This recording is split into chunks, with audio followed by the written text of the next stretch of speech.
What's up everyone, it's Kevin. Today I'm gonna change a little bit from doing character and human and monsters. I'm doing a tank. I'm on my mini factory. It's the Grot model. It's like inspired by 40k I think. I like the cartoonish style of it. It's not like a replica or anything, so it's a bit fun. And the model is from Agent Smith 99. I'm gonna print it and paint it. Let's go. Okay, so let's start with the track. The model is really well designed. They really take in consideration the printing. All the tracks here, there is support to put around, but nothing is floating or there is not huge gap and holes. So it's kind of a solid piece. You just have to make sure all those tiny like rivets around, they have some support. And it's gonna be kind of the theme throughout the parts here. Same here, you just put a whole lot of support under, and then you kind of try to find all the small islands for the rivets, the plates, and every part sticking out. The middle of the model is hollow as well, so I've kept the model like it is. Like I said, I think it's pretty well designed with the idea of printing, so I kept everything as it was. Here I'm doing some of my last parts, like the fuel tank and small thing coming around, and one part of the turret.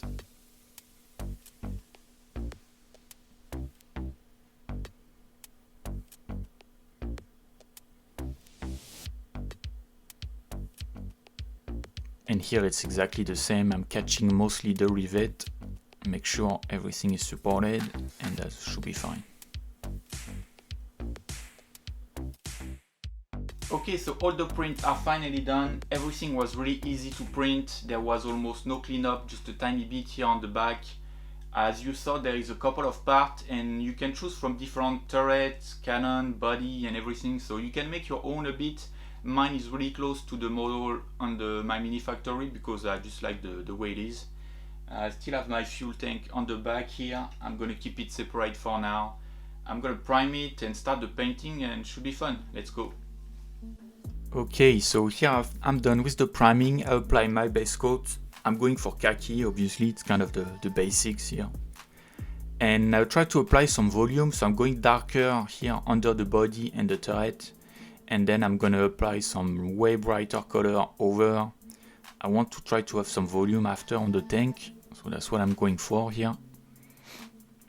And the camo, I've looked online, there is a lot of different pattern and style. In the end, I think you can do basically whatever you want. That's kind of the take that I had. I choose 3 colors, usually it's 3 colors, so I have my base coat, some beige and some brown after. And yeah, you just try to find some cool pattern and then you're gonna be fine. And here I'm reapplying a bit of a wash with the base coat that I had. I diluted with a lot of paint and I tried to re-give my volume, who was gone after the camo. I'm dry brushing a lighter color on top. The tracks here, it's just some metallic paint with some brown. It's looking a bit copper right now, but it's fine. I just want a base coat. Here I'm trying to have some chipping effect for the paint. So it's just a small piece of foam with some dark brown. And then I'm going over with the brush to really like define the angle and stuff like this.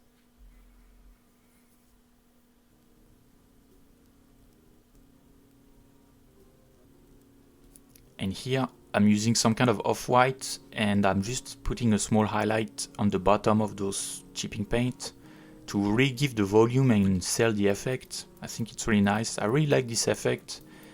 I think a really dark brown and small like highlight over is really nice. And then I apply some of the metallic paint that I had for the gears, the cannon and stuff like this. Don't forget the fuel tank. And now I'm applying a wash over the tracks. So I apply the thing everywhere here on the metallic part, inside.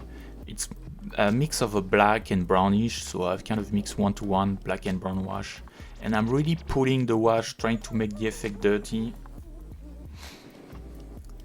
Here I'm applying the same wash, but over the rivet, so I'm going really like tiny part, small amount of wash.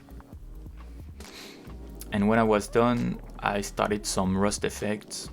So I'm just going over and over with effect after effect, just trying to sell some effect, having fun for it.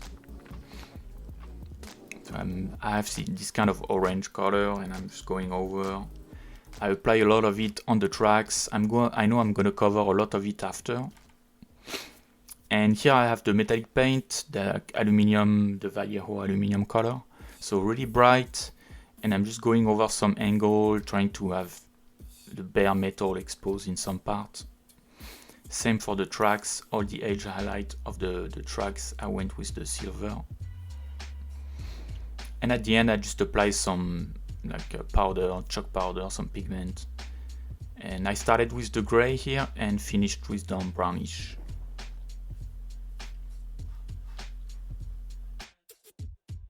I'm finished painting the tank. I had quite a lot of fun with this one. It was really interesting to try vehicle and tank in particular.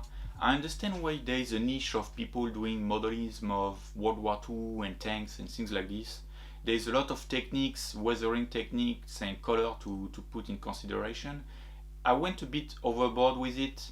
I've tried a lot of technique. For me it was more like a proof of concept. I'm like, okay, let's try to do some chipping, rusting, dust and things like this.